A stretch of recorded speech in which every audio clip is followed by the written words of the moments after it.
Welcome to the AFR Saints channel, where we provide you daily content on your favorite team, the New Orleans Saints. Do us a favor and hit that subscribe button. Be sure to leave your comments below and smash that like button.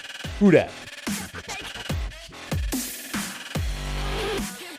Saints and Panthers Sunday in Charlotte. Let's go through the injury report real quick. Here's your Friday injury report. Tre'Quan, some of the changes. Tre'Quan Smith, Adam Prentice, Deontay Hardy, all were full participants after being limited. The bad news is that Alontae Taylor is out. He's officially been ruled out for the game. He practiced on Wednesday, apparently had a knee injury. He was limited on Thursday and did not practice Friday, officially ruled out. So Alontae Taylor out. Paulson Adebo is officially questionable for the game. If you don't have Taylor or Adebo, then you become very, very thin in that secondary. Marcus May also questionable.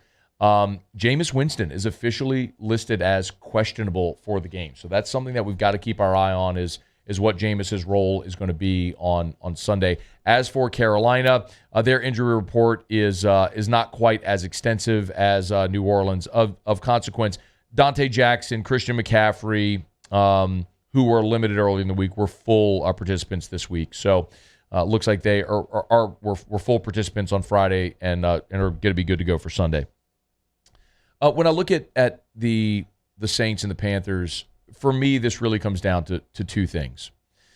Number one is turnovers. The Saints turned the ball over 5 times last week against Tampa. That's the most in a game since 2012. You just can't go on the road and turn the ball over. Carolina's offense has really struggled so far this year. They've lost 2 games by a combined 5 points. But New Orleans and Carolina are all-time are 13-13 in games in Charlotte. So it's been very competitive there. The Saints have had the upper hand overall in the series of late. But the best surefire way to lose a road game against a team that you probably should beat is go and turn the ball over a bunch. And that's what the Saints did on Sunday against Tampa. In that fourth quarter. And unfortunately, it's one of the reasons I'm very, very nervous about this game. Because Carolina, while their offense isn't very good and they haven't really found a way to finish, you turn the ball over, that's the surefire way to get them into to keep them in the game. So if Jameis starts, he's got to protect the football. I mean, it's that simple. And on the other side, it's like, I think the Saints defense is better than Carolina's offense by a mile. I don't think Carolina, Christian McCaffrey has really been their only weapon that's had success so far this year, and he has had some success against New Orleans as well. But I don't think Carolina has the weapons to really attack this Saints defense and make them pay. So you're probably talking about a lower scoring game. For the Saints, it's really protect the football and protect your quarterback. If you keep Jameis Winston or Andy Dalton upright, you're going to win this game. But right now, you're talking about, Jameis was sacked 4 times against Atlanta and 6 times against Tampa. So 10 sacks in 2 games is just too much. Especially when you got a quarterback with a back issue. You got to keep your quarterback upright, and you got to protect the football. If the Saints do those 2 things, if you limit the sack numbers and limit the turnovers, the Saints will win this game. I will be very, very, very hesitant to do this, but I'm going to pick the Saints in a low-scoring game. I'm going to pick the Saints 20-17. I think Carolina has just keep finding ways to lose close games, and I don't trust Carolina's offense to make enough plays. Now, the Saints did lose a one-sided game in Carolina last year, but that was the game whenever the whole running back room, their coaches were all out with COVID and everything. It was just a disaster. And everything kind of caught up to him and snowballed in that moment. And Jameis did have a couple of interceptions in that game also.